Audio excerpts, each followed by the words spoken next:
The Call of Cthulhu by H.P. Lovecraft, 1928. Found among the papers of the late Francis Wayland Thurston, of Boston. Of such great powers or beings there may be conceivably a survival of a hugely remote period when consciousness was manifested perhaps, in shapes and forms long since withdrawn before the tide of advancing humanity, forms of which poetry and legend alone have caught a flying memory and called them gods, monsters, mythical beings of all sorts and kinds. Algernon Blackwood.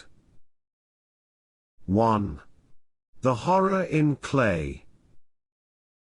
The most merciful thing in the world, I think, is the inability of the human mind to correlate all its contents. We live on a placid island of ignorance in the midst of black seas of infinity, and it was not meant that we should voyage far.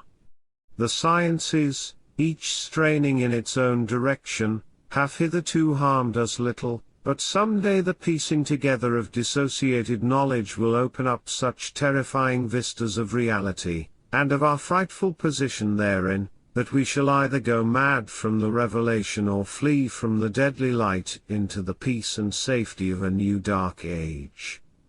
Theosophists have guessed at the awesome grandeur of the cosmic cycle wherein our world and human race form transient incidents. They have hinted at strange survivals in terms which would freeze the blood if not masked by a bland optimism. But it is not from them that there came the single glimpse of forbidden eons which chills me when I think of it and maddens me when I dream of it. That glimpse, like all dread glimpses of truth, flashed out from an accidental piecing together of separated things, in this case an old newspaper item and the notes of a dead professor.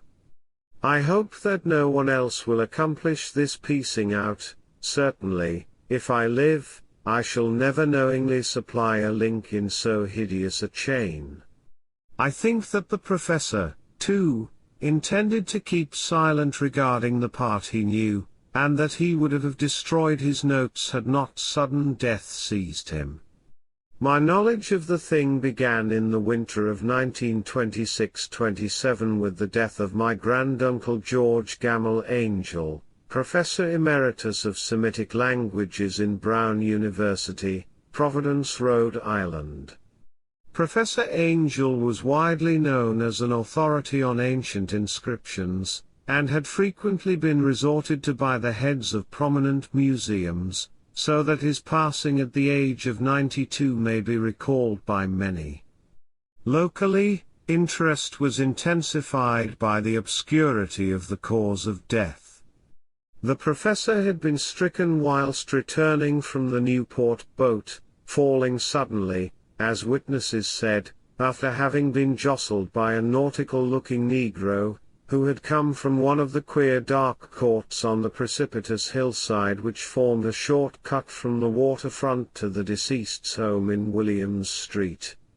Physicians were unable to find any visible disorder, but concluded after perplexed debate that some obscure lesion of the heart, induced by the brisk ascent of so steep a hill by so elderly a man, was responsible for the end.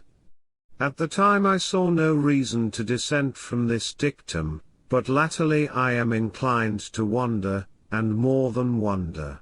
Thank you for joining us here in Arkham. I am Dr. Henry Armitage of Miskatonic University, and this has been a reading from the works of H.P. Lovecraft. For more ghost stories and weird tales visit evilbay.com. Thank you, and have a wonderful evening.